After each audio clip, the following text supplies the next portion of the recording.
All right. Good afternoon. I would like to welcome you all to this session. Today we are going to talk about, as you can see on the screen, bilingualism and diglossia. Is there anyone who can tell me that what does it mean, bilingualism? Can you tell me what does it mean? So using two languages. Using two languages. That means you know two languages, right? You can speak two different Yes, sir. languages, and then you're using it. Okay, that's great.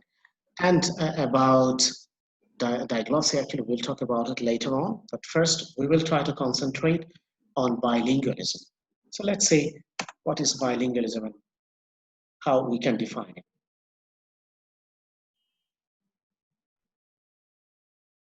Okay, now here you can see, if you just take a look at the word, and if we take, if we just classify it in different components, then here you can see bi means two, and lingual, articulated with tongue, that is language, and ism, that is a suffix that describes an actional process that we call bilingualism. That means using two different tongues. That means using two different languages. That we call bilingualism, okay? Now, the next slide. Here, you can see what Bloomfield said actually about bilingualism. He says that in his book, which was published in 1933. In 1933, in his writing, he said, bilingualism is the native-like control of two languages. So it's not only that you know two languages, but according to Bloomfield, you have to know those two languages together, and you must have native-like proficiency, fluency in that. In those two languages. That means you must have control over those two languages, just like a native. If you can speak Bengali, then you must know Bengali just like a native Bengali speaker. If you speak English, then you must speak English just like a native speaker. So that is called bilingualism. And then Hewen said that in 1953, he said that bilingualism begins at the point where the speaker of one language can produce complete meaningful utterances in the other language. This is very easy to understand. That means at the point where a speaker of one language, that means you are a Bangla speaker, I speak Bengali, or you speak Bangla, and then you can produce another language and you can make it meaningful. You can utter complete meaningful sentences, or you can produce complete meaningful utterances in the other language. Then we can say that you are bilingual. Then Diebold, he said that incipient bilingualism, the initial stages of contact between two languages. That means when you have contact between two languages, that means now we are using English and also our mother tongues, obviously Bangla. So you see these two languages, they're in contact. So the contact between these two languages, that means I can use Bangla and also I can use English with the same kind of proficiency. That means if my mother tongue is Bangla, then I could use English just like my native Bangla language skill. And also, if my mother tongue or my native tongue, or my native language, if it is English, then I will be able to speak Bangla just like just like English, just like my first language. So that's actually here it says that the initial stages of contact between two languages. Then Mackay in 1968, he said about bilingualism that the alternate use of two or more languages. So alternate use of two or more languages. This is pretty interesting here. You see the alternate use of two. So what does it mean, alternate use of two? That means alternatively, you can use Bangla, then again you can use English. You can use Bangla, then again you can use English. So that is alternatively, you can use both of these languages. Then the degree focus on ability. How well does the bilingual know each of the languages? So that is the degree. That means you have to find out the intensity, that how much actually, for example, if you, my mother tongue is Bangla, and then as a linguist, then you have to think about, or you have to take, you have to notice that whether as a Bangla language speaker, the with the competence that I can use the second language, that is English. So you have to notice it. That's why you say that how well does the bilingual know each of the languages. That means if I speak Bangla, then my Bangla language proficiency, that will be taken into consideration. Similarly, I can also speak English. So in the same way, my English language proficiency or competence, that will also be considered. So this is the way actually you have to identify the degree of the language. That means how much actually I can use both of these languages in different linguistic phenomena and also in different linguistic situations. Then function of this bilingualism. Focus on the uses of the speaker. Focus on the uses the speaker has for each of the languages and the roles that these languages play. So when actually we will be thinking about the bilingualism, then our focus for its function, that will be the uses the speaker has for each of the language.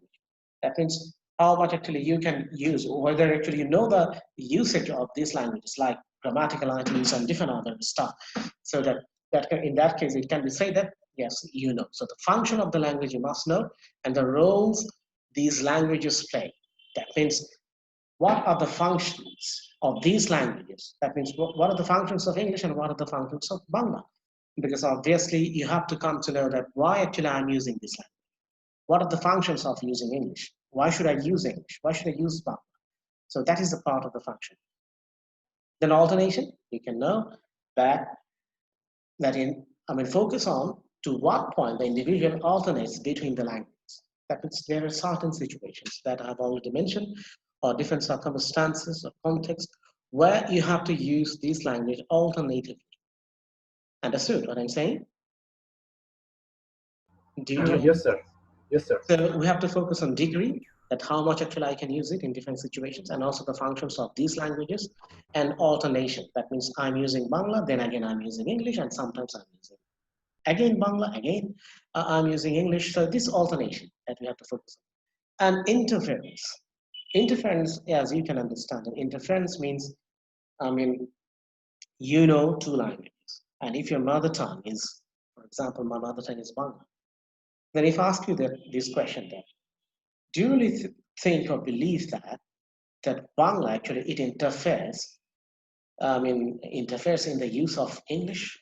Do you feel the interference of Bangla while actually you're using English? Do you feel it? Tell me. Yes, sir. Sometimes I feel it, sir. Okay, can you give me an example where actually you find it difficult that you try to speak English, but you can feel the influence of Bangla is there, and at Because, that time, yeah, give me an example. sir, Bangla is our mother tongue. Mm-hmm. So our first language is Bangla, and English we try to learn, but English is not our mother tongue, and we are not used to with English Mm-hmm. in our for communication in with our friends or friend Mm-hmm. circle and in family. Mm-hmm. Now, But fine, here you see, when you try to use Bangla, and if your first language is English, you'll find that the English language structures, its pronunciation, vocabulary, sometimes they will cause you problems, because when you want to use Bangla, automatically some English words are coming there. English structure that you're going to use it. But actually that isn't applicable for the second language that that you're using right at that moment.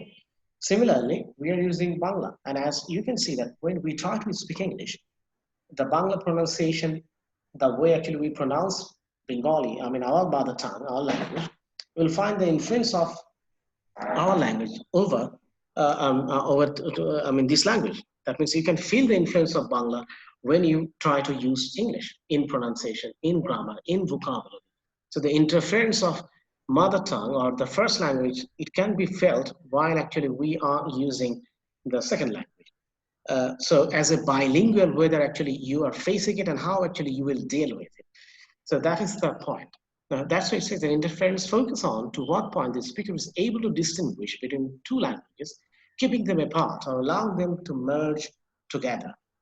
So as a language user, you have to distinguish between these two languages. That means English and Bangla. Bangla will be there in its place and English will be there in its place. So you must not let Bangla structure, Bangla thinking, Bangla thought process, or Bangla vocabulary, sentence structure, or pronunciation to interfere in the English pronunciation, English vocabulary, English structure, because they are different. So you have to make some distinction between these two. So that is very important. Otherwise, because of the interference, the fluency of English, that will be hampered. I can give you a very concrete example. You can see that people who are living in India, especially in the southern part of India, so they have a big problem in pronouncing English. And it's only because of that, their language, they have this retroflex, we call it retroflex R. Because of this R sound, they find it, this Ra sound actually, I must say, because of this, they find it very difficult to communicate or to pronounce the English word correctly. So if there is any word, and if there is a R in the, after the vowel, you will find that people, Indian people, especially in the southern part of India, they find it, they really struggle to pronounce it. Understood what I'm saying? This R sound. If you watch different kinds of movies, especially Tamil or Kerala or some other southern parts from that part of India, actually they have this problem, this retroflex, and also ta and da sound. Right, sir. Okay, for example, they will say alternate, the alternate use of two or more languages, you see? So alternate, two, more. So this way, actually, they like to pronounce it. So the R sound, ta sound, da sound, these are very much used in the, because of their first language, the Tamil or the Kerala, they have a different language. So because of their language, they get influenced and it interferes into their second language learning or into the learning of the second language.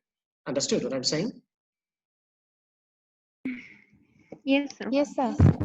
You can also see the same scenario in Bangladesh. Can you give me an example?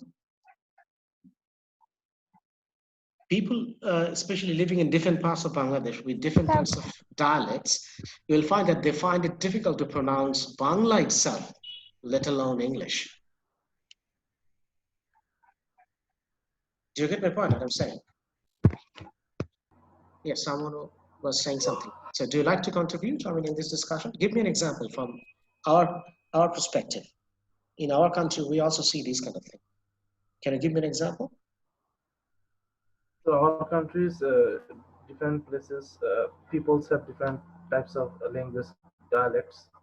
Okay, give me an example. Just don't say this, general stuff.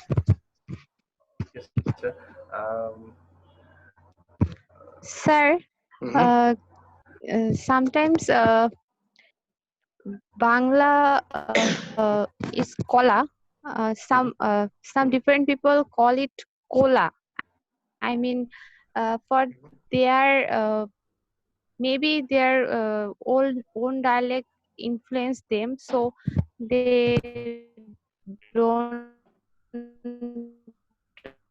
I've got it. Utter Shubhasri. its Okay. so they said. Yeah, Shubhasri, I've got it. Thank you. Yeah, thank you, Shubhasri. I've got it. But that's a good example. But I would like to know that example that their Bangla language is influencing their English. Can you give me an example? Yes, sir. Our pronunciation. When we are talking in English, but our pronunciation is not like a British people or American people. It is Banglish type. টানটা sir চলে আসে sir Bangla এই ইংলিশের pronunciation Give me an example of a particular place. Sir, poem. Sir, আমি বলি। Yes, please. Sir, আমরা হচ্ছে naturally আমরা বলি poem. But when American or British, they sometimes poem maybe use. So that's the right pronunciation. That is poem. That is poem. Yes, sir. We shouldn't say poem. That is poem. Sir, yes, sir. But some in our country, we naturally we use poem. But so where is the influence of mother tongue? So maybe it's Sir, You, Bangla. you didn't get me. Listen to me, what I'm saying. For example, I'd like to take the same example that Shubhashri has already mentioned, the poem, okay? Now, you see, if I take the Yes, word sir. poem, you can see people living in Noakhali, Kumilla, Lokipur, Feni, especially that belt of Bangladesh, that part of Bangladesh, they can't pronounce, usually, I mean, the common people I'm saying, I'm not saying all the people, most of the people you will find that they can't pronounce pa sound. Instead of pa, they will pronounce it like fa. So pa is Right, not sir. there. For example, and also sometimes pa, it becomes ha sound. For example, Panch Taka, they will say Hastia. Sir, Sir. honey, pani ke honey. So, yeah, Pani, they will say honey. So they will do the same thing. So poem, they say phone. Form. Yes, sir. Understood? Yes. Yes, sir. And there is a very concrete example, especially people from from Barishal and Pirozpur, Jhalokati, from that part of Bangladesh, or Bargona, Patuakhali, you'll see that their language, it's just like from the Barishal, and they have lots of similarities. Between the dialects, in that part of Bangladesh, in those districts, Barishal, Bargona, Noakhali, sorry, Barishal, Bargona, Patuakhali, Jhalokati, okay, and Pirozpur also. So in this place, because of their mother tongue, you'll find that it influenced definitely and very much visibly and explicitly. It influenced their dialects. It influenced their English. I can give you an example. For example, the word BLOW. How would you pronounce it? BLOW. Pronounce it. Blow. Okay, good. Anyone else? Would you like to give it a try? Pronounce it. BLOW. Blow. BLACK. Black. Black. Okay, Black. black. Okay, that's good. But people in Borisov, they have the habit of saying it because the influence of the first language. They will say Belak, Bono, Belak. Belak. He said. And এরকম will be বলে Bono. Yes, they say it. I heard it, so that's why I'm telling you that. Yes, sir. So it's because of their mother tongue. So that's why it says that is interference, the first language interference. Their Bangla is just like that. That's why it gets influenced by it. Okay? So, but we have to know how to distinguish between these. Now, different types of bilingualism, actually it's there. You see, we have coordinate bilingualism, we have subordinate bilingualism. Compound, coordinate bilingualism, compound bilingualism, and subordinate bilingualism. So first, we would like to talk about coordinate bilingualism. So let's see, what is it? The learning of two languages in two different settings. The words of the languages are kept completely separated. Each word has its own independent meaning. For example, school bilingualism, an English student studying Spanish at school, and also it means languages of different contexts. For example, book, that is libro.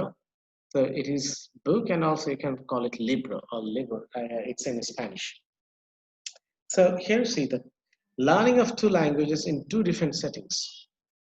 The word of the language are kept completely separate, and each word has its own independent meaning. So libro has its own meaning, book has its own meaning. So you can see that is coordinate bilingualism. It sounds similar. Libro also, it means book, but they can also be used differently with different other meanings. So that's why the learning of two languages in two different settings, the word of languages are kept completely separated. So the different two languages, you're learning it in two different situations, and all the vocabularies, they're different. Do you get my point, what I'm saying? Yes, sir. Sir, can you repeat, please? For example, I'm learning French and I know Bangla. So when I'm learning French, I'm learning completely the French vocabulary. I'm not learning, or I'm not picking anything from Bangla. And when I'm using Bangla, then I'm not using the Spanish or French. So you say, I just put a demarcation line between these two languages. That it says the two different settings. The words of the languages are kept completely separated. So the words, okay, the language that we use, they are kept separated. Each word has its own independent meaning. And both words, they have their own independent meaning. Book means, what do you mean by book? Object, text. It's a text. Yes, sir. But the word is different. The same thing, that is also book, but that is libro. So you see? So they have their own independent meaning. The way libro, they understand it, the Spanish people will not understand it. We understand book instead. Got it? So two different languages, two different vocabulary, two different pronunciations, so they are kept apart, they are separate. Compound bilingualism. The learning of two languages in the same context, used at the same time. You see, using two languages at the same time. The two languages have an amalgamated representation. That means they're interrelated. That means they depend on each other to express their meaning or to do the office work. Okay, so two different languages have an amalgamated representation and interrelated. That means both of these languages, they will depend on each other while actually they're expressing. For example, I can use English and at the same time I can use Bangla, and I'm using it for for a common meaning, to generate a amalgamated meaning. That is called amalgamated representation, using two languages at the same time, and you will understand it. Now, in 1888, he says two-member system of the same language. That means two-member system of the same language. Same language, but they are just like two sisters. For example, French and English, their origin is from the same source, but they are two different languages. So in this case, as I can't keep them apart because they have the same kind of vocabulary and sometimes same spelling, since actually they are originated from the same sources. So that's why you can say we call them two-member system of the same language. So same language, two-member. For example, Hindi and Bangla from Sanskrit. Both of these languages are from Sanskrit. Okay. So you see, Hindi is there, Bangla is also there. So that is called two-member system of the same language. For example, cultural bilingualism. We have an example here, cultural bilingualism. An individual at home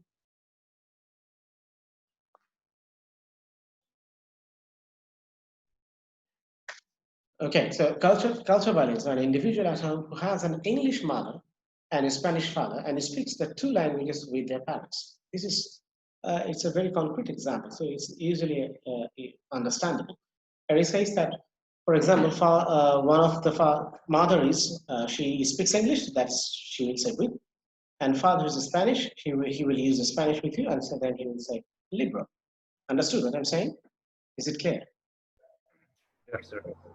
So compound bilingual means combination of the two languages, and they're used, I mean, in the same situation. So for example, your dad is talking to you, he's using Spanish, and when your mom is addressing you, she's addressing you in English. So you see, at the same time, you are having conversation with your father in Spanish, and you're having conversation with your mom in English. So that is compound bilingualism. Then subcoordinate bilingualism.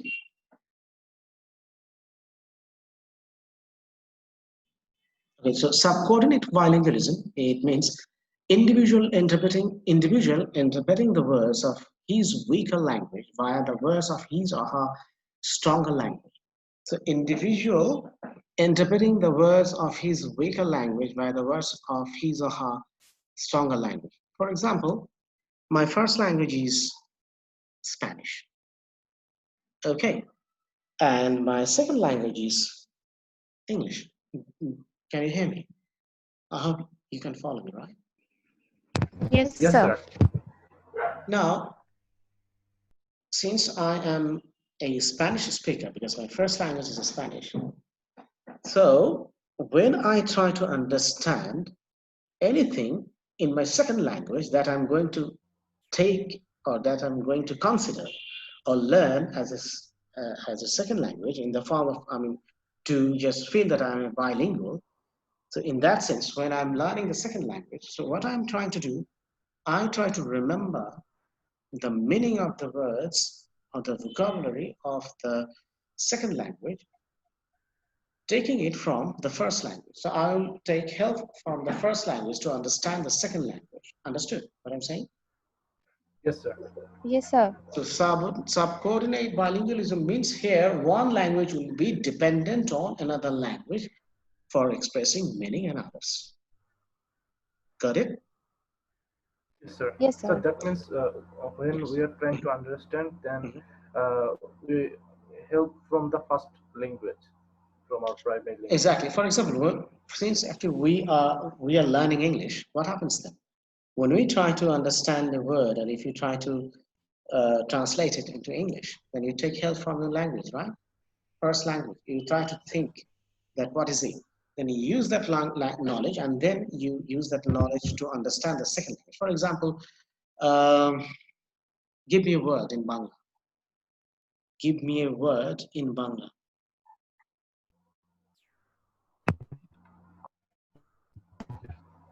So অনুসন্ধান. Okay, and English? Discovery. Discovery. Explore. Look, you didn't get it, what I'm saying. Look at this. You don't know what is it called in English. So you try to explain it in Bangla, and then you try to grab the meaning. You want to grab the meaning in the second language, but you are trying to translate it first in your language, in your brain.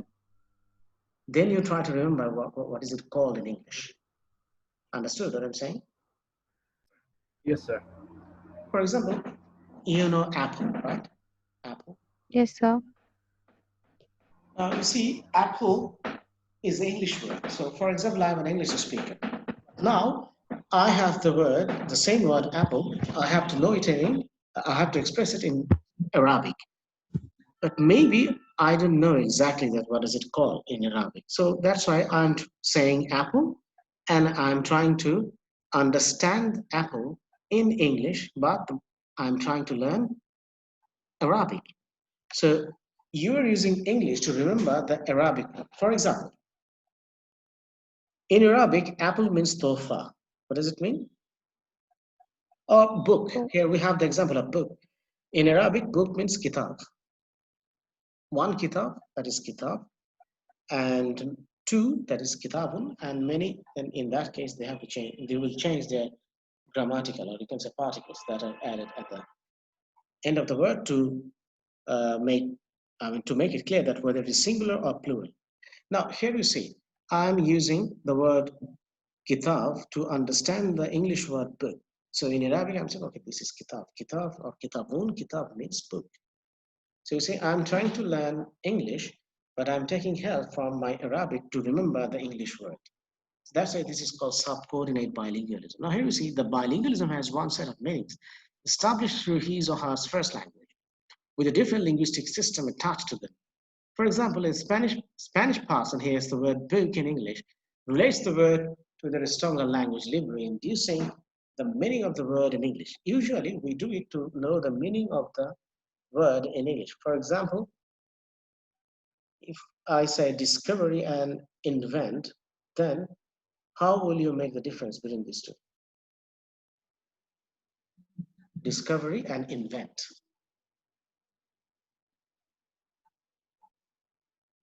Now, if I say that discovery, what does it mean? Discovery and invent, you can say. Invent হচ্ছে যে নতুন করে কোনো কিছু আবিষ্কার করা, আর Discovery হচ্ছে যেটা আগে থেকেই ছিল ওটা খুঁজে বের করা, something like that. Exactly. So you see, you are explaining in Bangla. Discovery means something that existed before. It was there. So I explored it, and then I have come to know about it. So that is discovery. And invent is that it didn't have any existence before this time. So when I created something, that is the first of its kind. First of its kind. So that's why that is invention. Understood? And how actually I'm trying to remember it in Bangla. For example, discovery মানে হচ্ছে আগে যা কখনো ছিল না সেটা অনুসন্ধান করা বা খুঁজে বের করা, that is discovery. আগে ছিল আমি সেটা তখন অনুসন্ধান করে পেয়েছি, তখন ওটা discovery. For example, America. You see, Columbus discovered America. এভাবে আমাদের পড়ানো হয় না? Yes, sir. এটা এমন কি যে কলম্বাস ওই সমুদ্রের মধ্যে যে আমেরিকা বানিয়েছে? No, sir. আবিষ্কার করছে ছিল যে ওটাকে আমেরিকা বের তো আগে থেকেই ছিল, উনি কেউ আগে জানতো না, উনি তখন খুঁজে বের করেছেন ম্যাপ ট্যাপ দিয়ে, তখন উনাকে নথিবদ্ধ করেছেন। So this is another place G sir in the middle of the Pacific or Atlantic Ocean like this. তো আমরা কি করি, কোনো কিছুর মিনিং বোঝার জন্য বাংলাটার সাহায্য নিয়ে তখন আর নতুন ভাষাটাকে মনে রাখার চেষ্টা করি। That's why this is called subcoordinate bilingualism. Understood? Here you can see the example. One person who is trying to learn English, he doesn't know what does it mean book. Then later when he comes to know book means in Spanish that is libro. So next time when he sees book, then he understands the meaning. Book means libro. Book means libro. So he understands. So he learned the meaning of the word with the help of his mother tongue, and that is the Spanish. Got it? Yes, Yes, sir. sir. Sometimes we ask to our friends in this way, especially to the foreigners. And if you're in a classroom where we have different people from different parts of the world, and then you are very curious, and then you ask your friend, what do you call in your language? What do you call it in your language? তোমার ভাষা এটাকে কি ডাকো? So you see, I'm trying to remember it in a different language. So that is the way, or you can say it's a step towards bilingualism. You're trying to learn something, okay, with the help of your first language. So first language is there, and you try to learn the second language with the help of the first, especially to understand the meaning. Got it? Yes, sir. Yes, sir. It's just like translating that thing into in your brain. What we do when we want to say something, we try to translate it from my language, from Bangla to English. Then I speak out that English, right? Right. For the beginners, we say that for the beginners. For example, those actually who we are practicing English for quite a long time. So now we have the fluency. We don't have to translate it in Bangla first, then we say it in English. It's not like that. But at the very beginning, and the earlier stage, when you're learning, at the earlier stage of learning English or any other language, usually actually we use this translation method. That means we translate it in our brain, in our head, and then we utter it, right? That's a very beginning stage of learning a language. Have you got it? yes sir Okay, so far what you have learned today, can you tell me? Who can say what we have learned today? We have learned what is bilingualism, and also we try to find its etymological explanation, what is bilingualism, and we have found a different focus about bilingualism, that what should be its function and different other things, right? And also Yes, we have sir. learned the difference between these two. So these are the things, and also we learned the different kinds of bilingualism, like we have coordinate bilingualism, we compound have compound bilingualism, Subcoordinate. and we have subcoordinate bilingualism. So that's the takeaway for from our today's session. I hope you enjoyed it. So next time we will come up with more details and lot more discussion about bilingualism and also diglossia, inshallah. So I would like to conclude my today's discussion here. Now I'd like to open the floor for your opinions and questions, if you have any. Do you want to say something? Anything? No, sir. Okay then. If you don't have anything to say, then I'd like to say adieu and thank you very much. And I'll talk to you next time, inshallah. Take care. Thank you, sir. Yes, sir. Okay. Have a nice day.